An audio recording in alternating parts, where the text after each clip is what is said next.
So today in this video, I will demonstrate you guys how to answer the research questions. Is there any main difference in writing achievement between class 4X and class 4Y by using an independent sample t-test? So without any further ado, let's get started.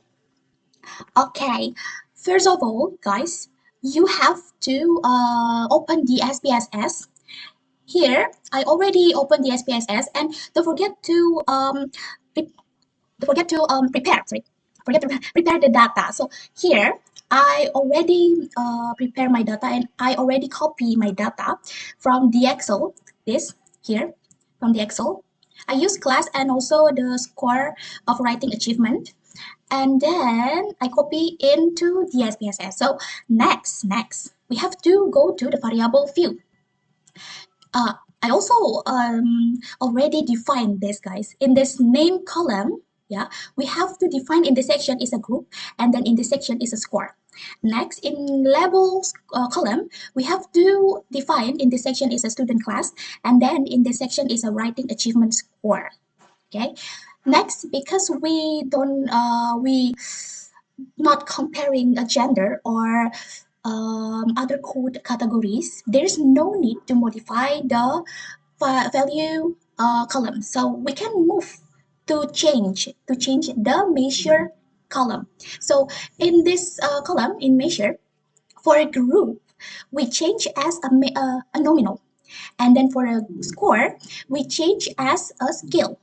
So next we test of normality and the homogeneity of variances, and also descriptive. So click and analyze here, and then click descriptive statistic, and then click explore. So here I already move the writing achievement independent list, and then the factor list is I move the students class group. Okay, and don't forget to click plots. Okay, I already click checklist this. Checklist the histogram, the normality plots test with test, and then power estimation. And click continue, and click OK. Wait for the result. Okay, this is the result, guys. There's one, two, and three tables. First is a descriptive table. So I will explain to you what is this descriptive table. So based on this descriptive table, you can see the mean of class for X is a 55.8571. So it is rounded to 55.86. Yeah, 6. While the mean of for Y here is a 51.8689. So it is rounded to 51.87. So this indicates that the class for X has a higher mean writing achievement score than class for Y. And then, yeah, like that. Next, we see the standard deviation. Standard deviation of class for X is 11.48331. So it is rounded to 11.48. While the standard deviations of class for Y is a 13.42941. So this is rounded to 13.43. So this indicates that the score in class for Y are slightly more varied than those in class for X, like that. Next, I will explain in this table. This is the test of normality table. So based on this table, as you can see here, from the Kolmogorov-Smirnov show that the significant values for both class for X and then for Y are 0.200. So which are above 0.05, right? And then from the Sapir-Whorf test show that the significant value for class for X is a 0.480. And for class for Y, it is 0.548. So both of them are above 0.05. So yeah, since all significant value are above 0.05, the data are normally distributed. So therefore, the assumption of normality is satisfied, and we can use an independent sample to test in this analysis. Okay, next the third table. Yeah, the test uh, of homogeneity of variances. So from based on this table, as you can see here, based on the mean, yeah, the significant value is a 0.107, which is above 0.05. So it means that the variance of class for X and class for Y are equal.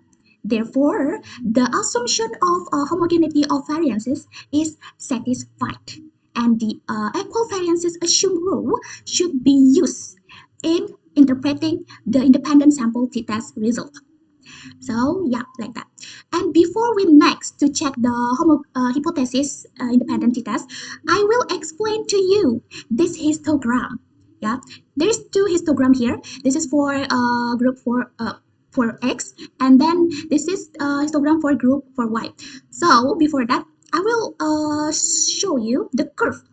Okay, so I click it twice and then click this. Yeah, this is the curve. The curve. So based on this table, this histogram, guys, the distributions of writing achievement score in class for X appears to be normally distributed. Yeah. Although a few score are relatively far from the mean, the center, but most of the score are concentrated around the mean and forming patterns that resemble a bell-shaped curve like this. Next, the histogram for group X, Y, for Y, sorry. We check the curve. Okay, so based on this histogram, as you can see here, the distributions of writing achievement score in class for Y appears to be normally distributed too. Although the distributions is not perfectly symmetrical, yeah, symmetrical, but most of the score are concentrated around the center, yeah, and forming a pattern that resemble a bell-shaped curve like that.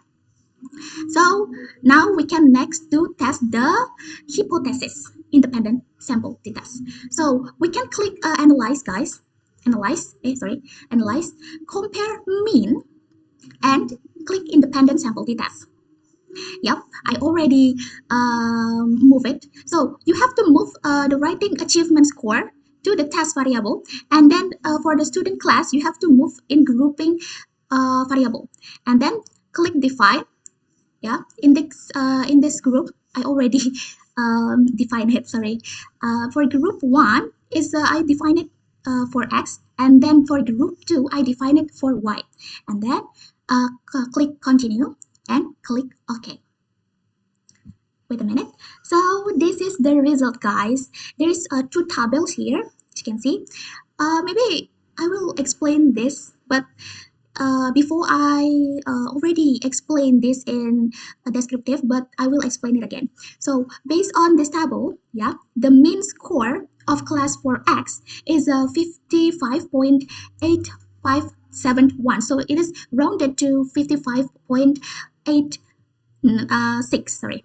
And then for the class for Y, the mean is a 51.8689. So it is rounded to 51.87. So this indicates that the class for X has a higher mean writing achievement score than class for Y. So however, further statistical testing is needed to determine whether the difference is statistically significant, like that. Yeah. And next, the last is the table of independent sample t-test. Yeah. So guys, before I explain, I remember to you guys, we just have to focus for the equal variances assumed rule, because our data is equal, so we have to focus in this row, just this row. Okay. Okay, so from this row, yeah, the t value here is a 1.778. 9, sorry, 9. And then for the DF is a 122. And then for the significant value to tail here is a 0.78. So which is above 0.05, right? So therefore, the null hypothesis fails to be rejected. So this indicates that there's insufficient evidence to support the alternative hypothesis. So from this analysis, we can conclude that there is no significant mean difference in writing achievement between class 4X and class 4Y. So I'm sorry if I make a lot of mistake here, and thank you so much. Bye bye.